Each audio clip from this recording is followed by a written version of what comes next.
You're listening to the Night Demon Network. Go to nightdemon.net/subscriber to unlock more exclusive content.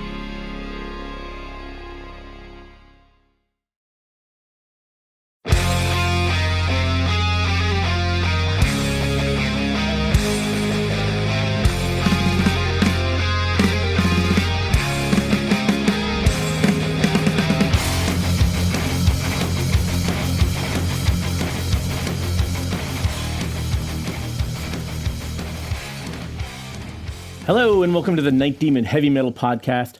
I'm your host Nesbit. So Curse of the Damned at 10, and we are leaving no stone unturned in our deep dive into the first studio album by Night Demon. So Curse of the Damned is inspired by a comic book, Blood Sacrifice, by artist James Dufresne. So Night Demon fans will probably be familiar with James. He's responsible for a bunch of their artwork, some t-shirts, some album art. And recently Jarvis sat down to talk to him about Metal, the Blood Sacrifice comic book, his artwork. It's a pretty cool interview for Night Demon fans. This is Curse at 10.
Okay. Dude, what is going on? How have you been? Crazy, busy, just, doing the job thing, which has been cool, but, I'm salary. So like today was 13 hours. So I'm doing training for us right now. So it's crazy, man. But things are good. I mean, I had my wife's car got stolen. It's Wow. It's been a crazy few weeks, but no, I'm doing good, man. Things are good. I can't believe I live in Texas, but outside of that, everything is good, dude. Yeah, right. Okay, so I'm talking with James Dufresne here. We're longtime friends. Haven't seen each other in a long ass fucking time. So you're from LA. You moved to Austin, right? I'm San Antonio, but yeah. San Antonio. Oh, even better, man. Yeah, San Antonio rules. And you moved out there to work for Hulu. Are you still doing that? I work for Hulu Disney Plus. So I saw when we were just Hulu, but Disney acquired Hulu, and now they're our primary owner. So they incorporated us into Disney Plus. So I work for Disney. I never thought I would work. All the years I lived in California, Southern California, I was like, I'm not working for the fucking mouse. Sure enough, I ended up working for the mouse. So, but they treat me well. So here I am. At least the mouse has acquired some cool IP in the last decade, right? Yes. So yeah, I mean, obviously being an artist such as yourself and a comic guy, you've got Marvel and Star Wars and shit, and so yeah, man.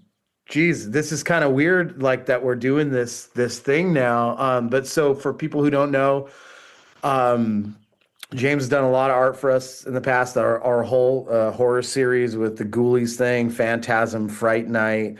a couple different logo designs, and obviously the Blood Sacrifice comic, which he put out, which we had something to do with, and then the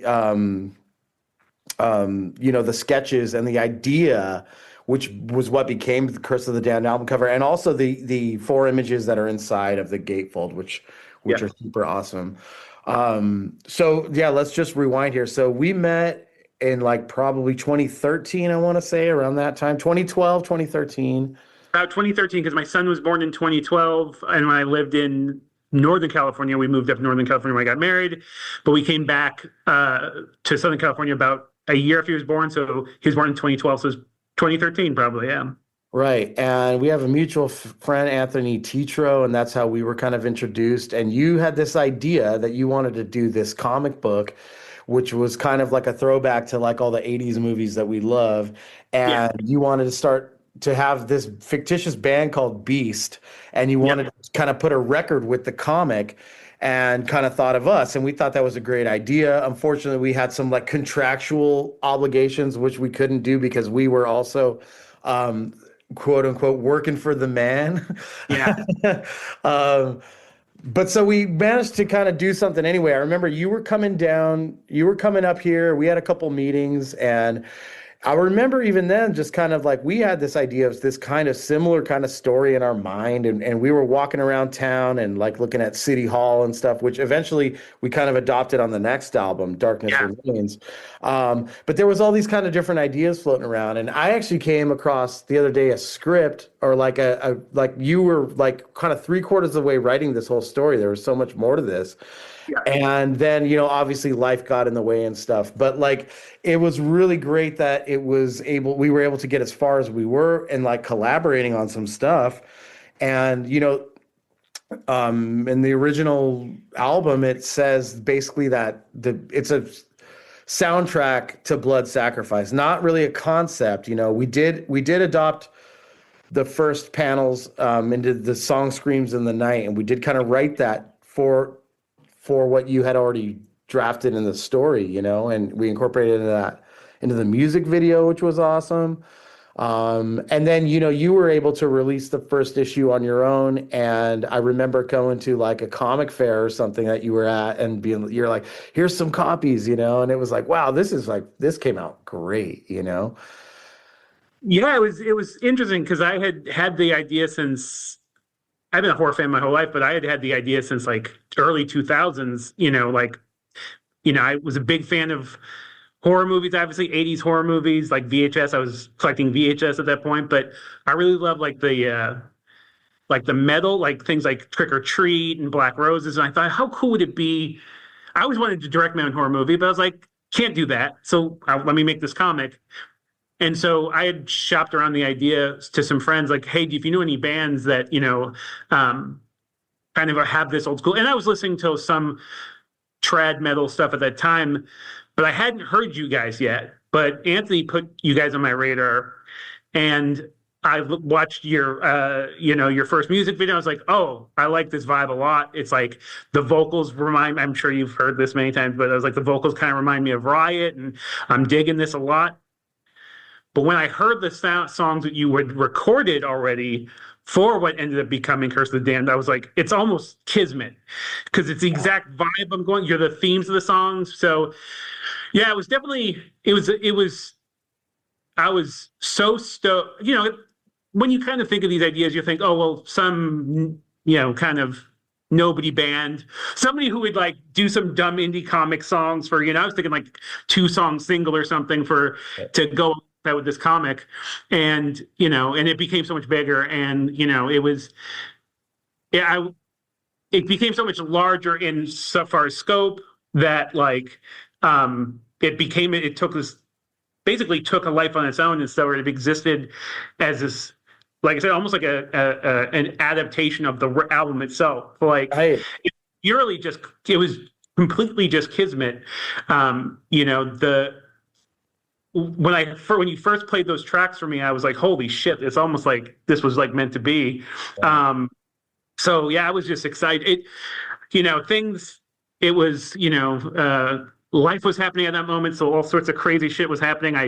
My computer broke, so I had to have somebody else do all these digital colors. And then my first colorist, who was trying to help me out, she got too busy, so it wasn't an easy process. And working in a time frame trying to get it out to match the release of the album. But as it stands, I still get people who I still to this day get people ask me, "Hey, are you going to finish this?" And this is the first time I've ever said this to anybody except for my wife. I have a whole digital sketchbook of completely redoing it and releasing it as a full-blown graphic novel with completely updated art. And I have a bunch of stuff for it. And last October, I was like, I'm going to do this, but I kept getting taking on new roles and new promotions at work and stuff. So I just kept getting more busy. But I was so looking back on it. I think any artist probably feels the same, but looking back at it, hurts me to look at the art because, as an artist, you grow and continue. Really? Yeah. Oh, to this day. Wow. Okay. Interesting. Yeah, I mean, leaps and bounds, Well, I guess, I look back on the album too, and I listen to it, and I'm like, man, I could do that so much better, So I get what you mean. But for what it's worth, for me looking at it and not looking at it for a long time, I was like, man, it's pretty cool shit, What I think was the most successful is I think the comic itself captures the vibe of the album. Mm-hmm. I think they go really well together, and that's what I'm really proud of. That if you listen to the album start to finish, and then you read that first issue, there's a synergy. I hate that word synergy, but there's a synergy there. They feel cohesive and stuff. So, it's still very exciting to this day. I think about even when I'm blanking on, I feel bad. The designer, the graphic designer who did the album cover, right? Donnie Phillips, yeah. There we go. Yes, thank you. It was on the tip of my tongue. Just seeing when he finished the digital painting on the cover, I was like, "Fuck, this is so rad!" I'm so excited to be a part of this. So, yeah, it's still something. It's still something to this day that I'm super proud of just that collaboration. And I mean, dude, the fact you had an issue come out, and now there's 1,000 more of them in the world, dude. You know what I mean? And that when you contacted me, I was, oh shit, it's already been 10 years since that album came out. God damn. But yeah, looking at what you guys are doing with that re-release is so amazing. So, it's it's still. Well, look, I'll tell you what. It's never too late to finish it. So, whenever you do get around to it, we will promote the fuck out of it and tell all of our fans, and they would love to see where that story goes, man. When I rewrote the script just on my free time, I sort of fine-tuned it, and I ended up changing the name of the character to Eugene. Oh, that's good. Yeah. So, but I'm actually, more than anything, I'm proud of the script that I have sitting around. So I think it's all about the story, right? The story drives the art so hard, And, what I hate is, you see a lot of throwback. First off, 80s horror became real trendy about 5 years ago. Everybody was doing that. But everything feels sort of inauthentic, or it's kind of like a wink and a nod, remember how cheesy these 80s horror movies? And I agree with you on people trying to recreate it in film, and they're not doing it actually on film. They're doing it digitally, and it doesn't come across, man. And it's almost like they're laughing at it a little bit. Completely. Because it's kind of like in music, bands do that too. In the traditional heavy metal scene, it's maybe one of the reasons why we're taken seriously is we don't go out there and pretend it's actually 1985. You know what I mean? I will tell you, this is, I don't know if I told you this before. I mean, I do love that 80s metal aesthetic, but I won't name any bands. There was bands out there with the spandex and doing the very the 80s. And again, it was costumey. And I remember the first time seeing you guys live, I was like, this is a modern band doing their own thing in a modern way, but that is definitely has its roots in 80s metal. And power metal, like early power metal and stuff, and that new wave of British heavy metal sound that I love. But you were doing it in a way that was authentic. It wasn't like, ha ha ha, we've got, Right. And I feel like music and film they have the same problems these days when you try and do something that's a bit of a nod to the past or just a scene where when you take it over the top like that and then you kind of make fun of it, like comes from a place of insecurity, right? Where you're like, well, if I make fun of it, then when people laugh at me, I can be part of the joke, right? Yeah. And it's like, but then it becomes novel. It's a novelty, and it's like, hey, there's some really great art underneath all of this. If you can just let that shine and just put it out into the world and not be afraid of what people are going to say, then you will find your audience, and not every piece of art is for everybody. So whatever. And at the end of the day, exactly like you said, like there are people who are going to get, if you do something that's authentic and true to yourself, even if you're pulling homages from things from the past and stuff, if you do it authentically, the right people are going to find it and enjoy it, and they're going to get it, even if, and for me, and this goes to the album specifically as well, like you can tell when somebody's serious about it. Somebody who they know their shit, they're serious about what they do, and they're pulling from the right influences to still do something new, but they're sort of wearing their heart on their sleeve a little bit as far as what they're passionate about, and that's so much cooler than somebody who's trying to package something to sell to you as like, oh, like I'm trying to fit the scene, or I'm trying to. That always comes off disingenuous and lame. So and that ideally with I approach the comic, I didn't want it to be like, oh, remember how cool how funny the '80s were, and how I was just trying to put myself into that time frame of being a kid in the '80s, watching movies like The Gate, and trying to capture that feeling and the vibe of what was going on at that time, but doing it in a way where I was still channeling my modern sensibilities and stuff like that. But right. It's funny because there's like a fine line today too, because there's so much that you can't do today that you could do then.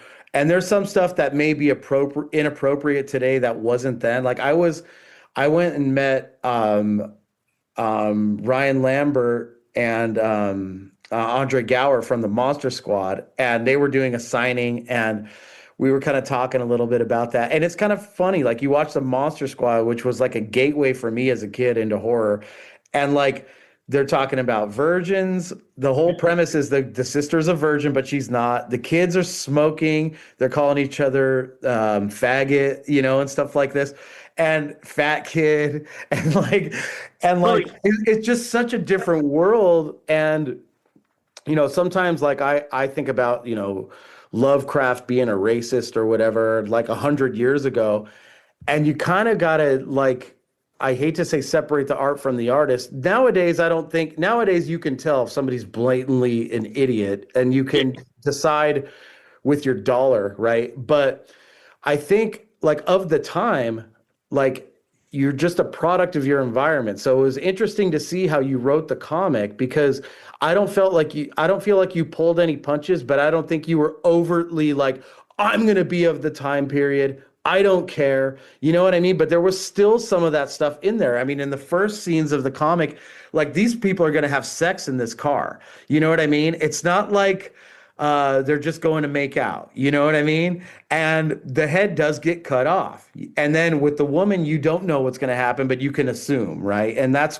great film making too, and so it's a real, and even with the kids, with the way the kids interacted with each other and the asshole jocks and all that stuff, it was good. It's funny because I would say it's an adult comic, but I mean, what's an adult comic now was for kids when we were kids, Yeah, so we're just in this conversation, but even before PG-13 existed, as a kid, I mean, I just, I think if you're a Gen X person, like my parents let us get away with shit that their parents definitely wouldn't have let them get away with, and then probably I wouldn't let my son get away with. Like the very first movie I ever saw on HBO was The Corsican Brothers, and there was tits on the screen within 5 seconds.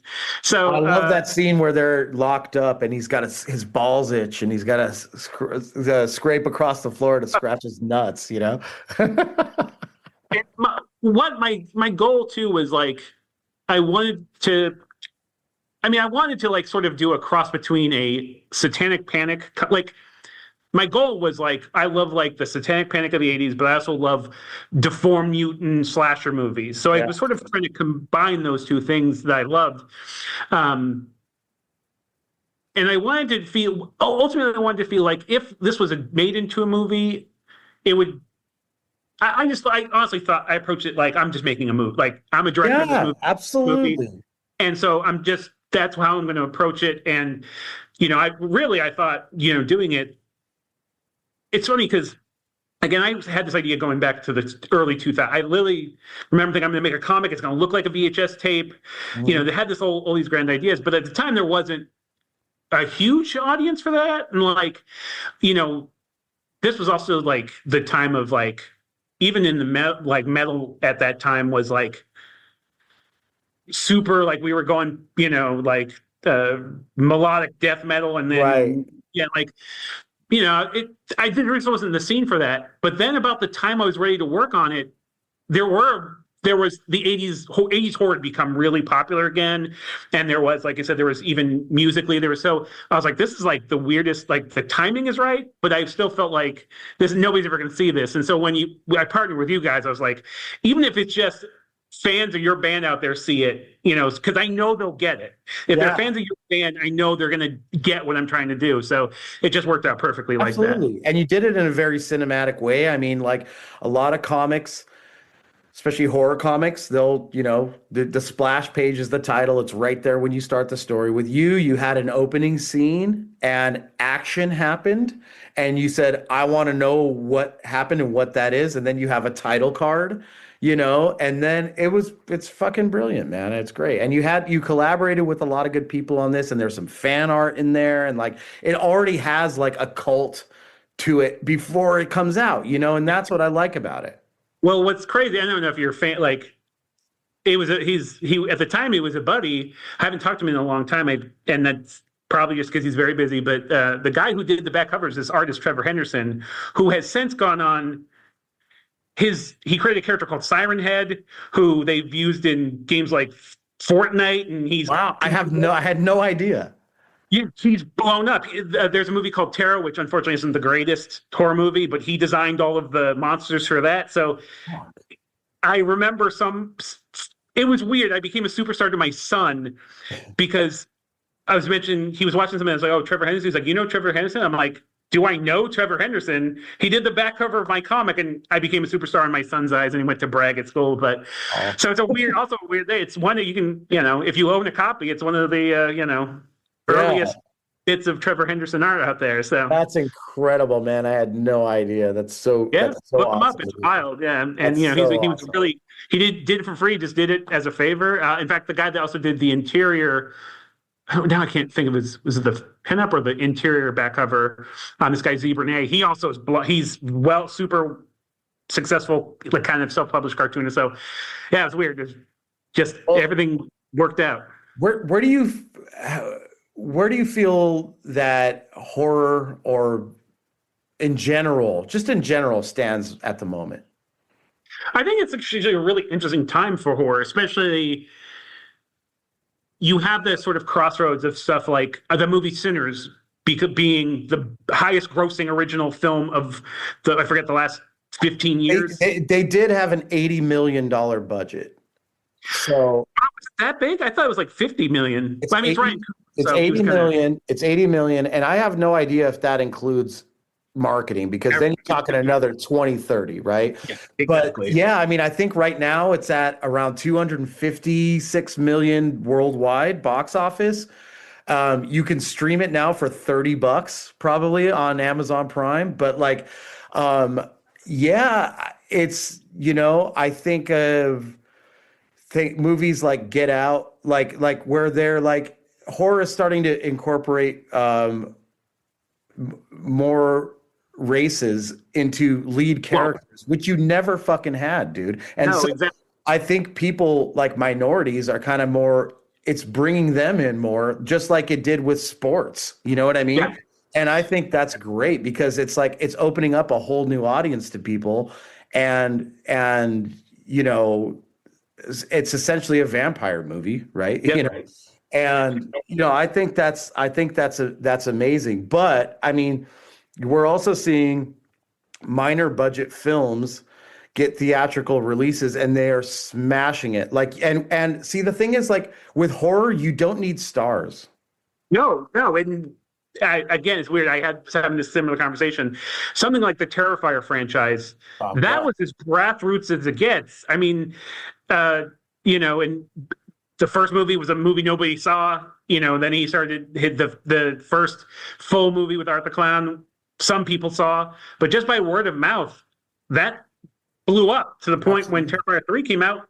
That's all everybody was talking about. And then you have that's what I like, is that you have something like the Terrifier franchise, which is just gory, gorehound, kind of old school slasher, although it's morphing into something weirder and weirder as it goes on, which I can dig.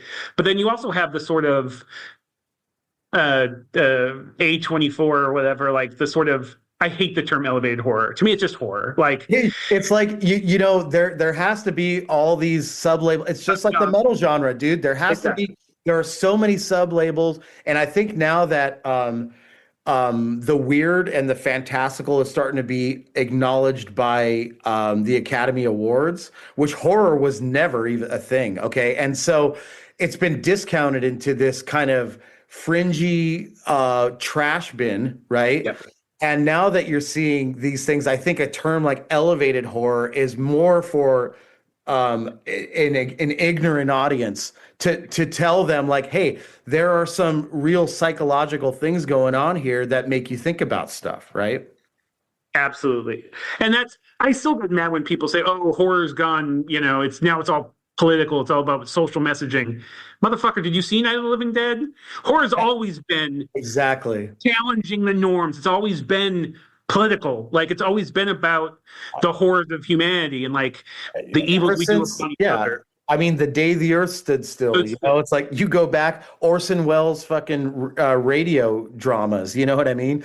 But yeah, that's absolutely true. And, by the way, some people that I know have a podcast, and they actually mentioned something, and I think they were quoting somebody else about A24 films, that they're basically like, they're like short things that should be anthologies, and they're like that they run too long, that they kind of run out of, and I think that, like, I want to say that I think the reason for that is that the studio system now is so into IP. They are not. This is what surprises me about Sinners, is that the studios won't spend any more than $4 to $8 million on a horror film normally, right? And then these things, they go to the box office and they just smash everybody, right?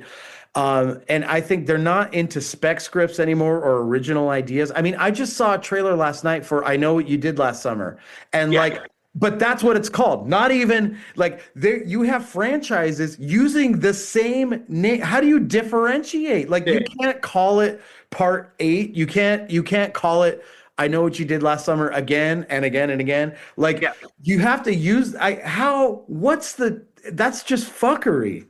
Yeah.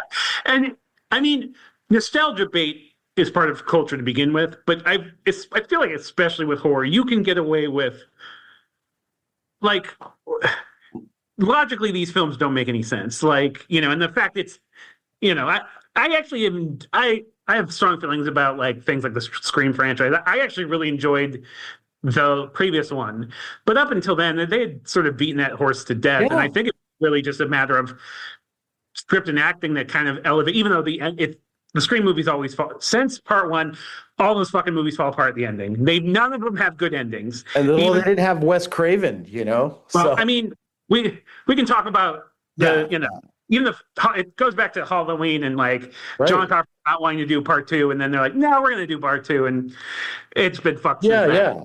But it's good to see original ideas, and I like to see when they do well.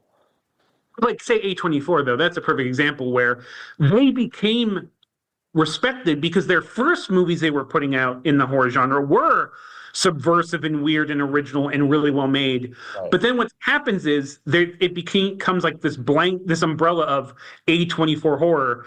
So they start looking for scripts and putting out movies maybe shouldn't have been, developed, maybe weren't strong enough there, or putting out a script before it was, needed some edits. It starts to become sort of a self-parody. And I just take a movie. I try to, especially with horror. I mean, all film in general, but specifically with horror, like I will give anything a chance. I would watch a red box straight to a red box, Sure. Movie. Just sometimes there's great shit on Tubi, man. Well, Tubi is truly the home of horror these days. So, yeah. But the most. What's up? And they pay the most to the creator. Yeah. Well, that's yeah. Yeah, whole other thing. Okay. Yeah, somebody who's You're sitting in the Hulu office right now, so we shouldn't talk about the streaming wars. Yeah. Looking around, they're not recording. They do have audio recording in these rooms. But yeah, man, it's an interesting time. Like it, we live in a time when I go to horror conventions. I don't go as much as I used to, but I remember going to horror conventions 20 years ago, and there's, 30 people, 100 people. Right. I go to a mall here, and there's 400 people for a horror convention. Yeah. And so I don't know if it's become very popular. I fucking trendy. I don't even. I like it though, man. I like it, because I think the good stuff will always seep through the cracks, and it's never too late to get into cool culture. So like, if you've been sheltered by the mainstream, like if you get a chance to do any of this stuff or read some comics by an unknown artist, like do it, So I agree. I mean, we're on the same page. Like to me, it's like good is good regardless of what it is. Like, you gotta be open to finding it though. You gotta the one thing is like, especially with these days, everything gets lost in the noise. There's so much availability for, music, like creative arts, any kind of things where you can go on the internet and search for days and keep finding. It's insane, dude. It's insane. Yeah, it's crazy, but you got to find a way to get through the noise. But that's why I like horror though. The community, if it's a lot of people get into things, it's almost like they ride a wave of trendiness until they're on to the next thing. But people who love horror for life. Right. And they support that shit financially. And that's why I've always found it really encouraging when I have gone to horror conventions as like a seller. People like I've done stuff at comic conventions, fucking ghost town. I go to hang out at a horror convention and go to sell at a horror convention. Those people are engaged. They buy your stuff. They ask you questions. They support you. They become fans. Like there's a really like DIY sort of grassroots, movement within horror. And I mean, that's how like those, independent films get so big. Mean, I agree. And that's our new market now that we've got action figures and we're working on a little bit of a film project too. Like we're just going to start having a Night Demon booth at horror cons. Like, why not? Why not? And first off, I have to say, that is a weird, literally like a lifelong kind of dream of mine to have an action figure based off of a character I designed. Is that crazy? Isn't it crazy? It is crazy. When I first saw it, I thought it was like a post, like, haha, somebody did like, you texted me kind of like, wouldn't that be cool if that was real? And I'm like, dude, I'm showing you a photo of what this is. Yeah, that's highlight of my year, honestly. But well, dude, I'm gonna send you some, and I'll send some for the family and stuff. So I appreciate that. If you want to sign one too, I wouldn't be a sure. And they fit in GI Joe vehicles too. So we've tested. I like 3 3/4 scale. That's what I grew up with. So, well, but cool, I think why I thought the partnership with you guys made so much sense, because even talking to you, we talked about all the same Italian horror movies and the 80s slashers, and I was like, Jarvis gets it.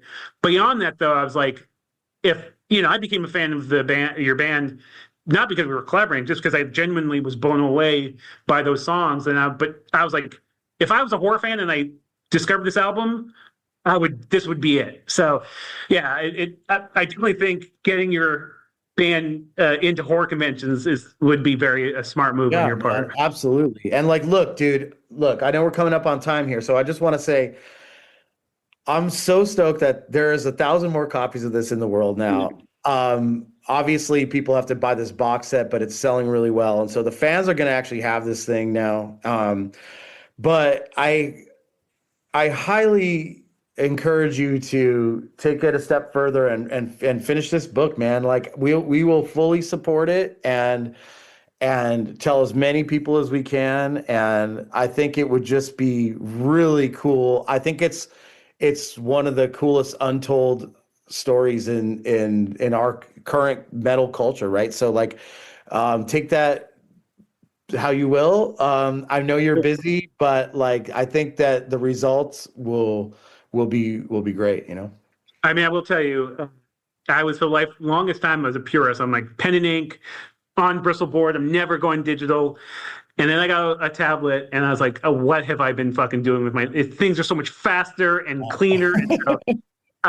And the stuff, maybe I'll send you some stuff soon as far as yeah, I'd love to see it, dude. I'd love to see it. It's a big evolution stylistically. So well, look, dude, like I said, if you need any help with it or anything or producing it or whatever, like getting it out there, dude, like I would love to have a conversation about it. All right. Yeah, I'm definitely very open to the idea. It's been just even out of pure like the sense of I need to feel like it's complete. It put it out in the world. Yeah. Like it has to start just living in my head because you know. And look, dude, we've been carrying the torch for it for the last decade, and like now we're doing it in a big way. So like, it's not like completely unknown now. You know what I mean?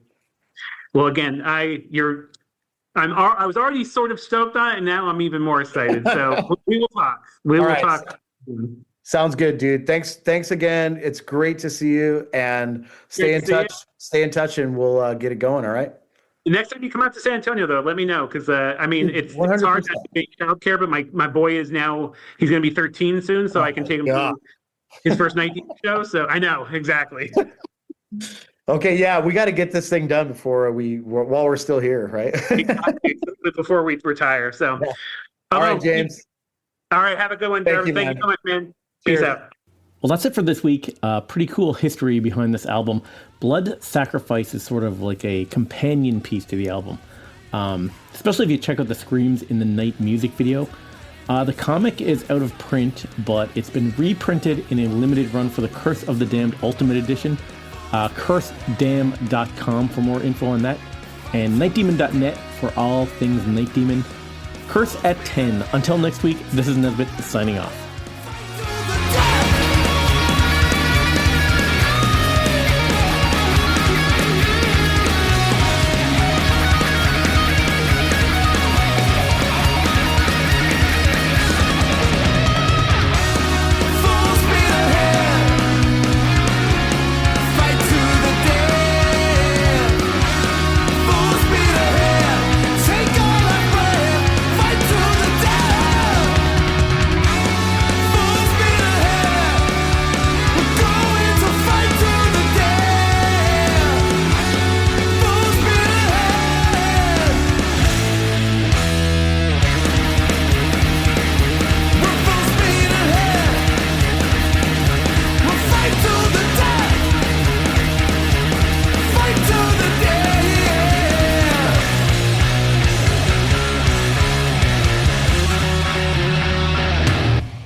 Thanks for listening to the Night Demon Heavy Metal Podcast.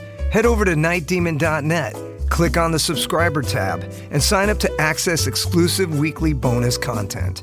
If you would like to donate to support the Night Demon Heavy Metal Podcast, you can do so through PayPal at paypal.me/nightdemonmetal. Additionally, if you have not already done so, please subscribe, like, rate, and review the show on iTunes or wherever you listen to podcasts.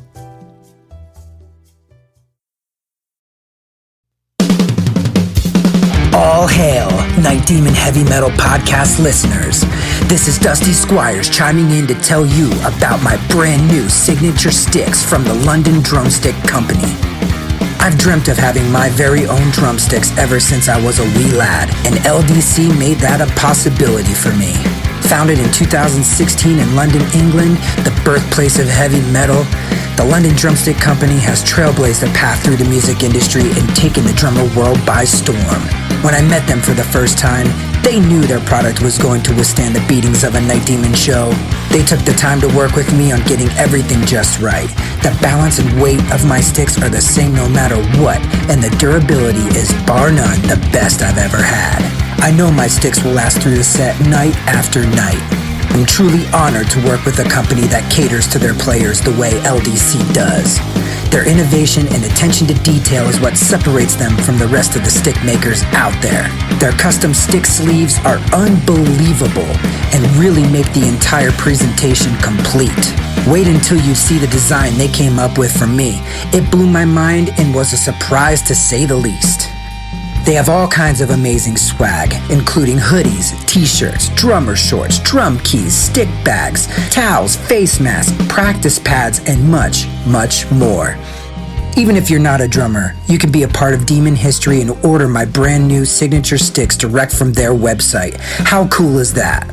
And to top it off, the London Drumstick Company are giving an exclusive offer to the Night Demon Heavy Metal Podcast listeners. Go to londondrumsticks.co.uk and receive a 15% store-wide discount using promo code DEMONSTICKS. All capital letters, no spaces, Demon Sticks. DEMONSTICKS. I can't thank everyone there enough for the opportunity to be a part of their family and for them trusting me with their amazing products. See you metal maniacs on the road very soon. And yes, the wood chips will be flying.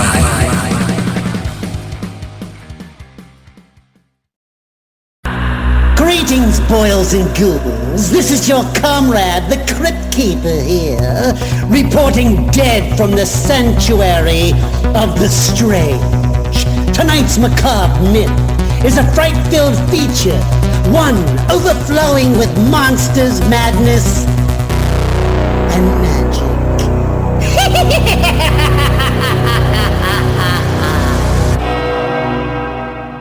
Visit our website at monstersmadnessandmagic.com to stay up to date on all the dark dealings within the sanctuary of the strange. Enjoy the show. Hey Metalheads, I'm Mark and I host the Metal Forge. Let me tell you about the show. The Metal Forge features the best underground metal from all over the world. We spend every week with a different artist with interviews, in-depth conversations, and most of all, the music. We also feature audience interactivity where you can submit your questions to the upcoming guests. New episodes are out every Friday at noon Eastern Time at metalforgeradio.com or wherever you listen to your podcasts.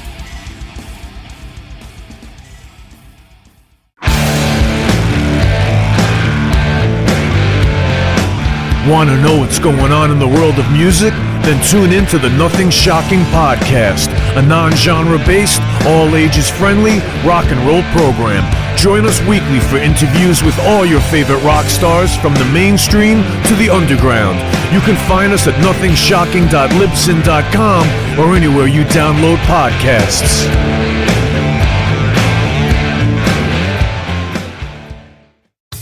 Okay, metalheads, you've been complaining that there has not been a channel that plays all of the heavy metal videos from past, present, and future for years and years at this point. Well, that time is over. Heavy Metal Television is back. HeavyMetalTelevision.net is the website. Go there. You can see videos playing 24/7, 365, all the time, all the best from the old school, the new school, and everything in between.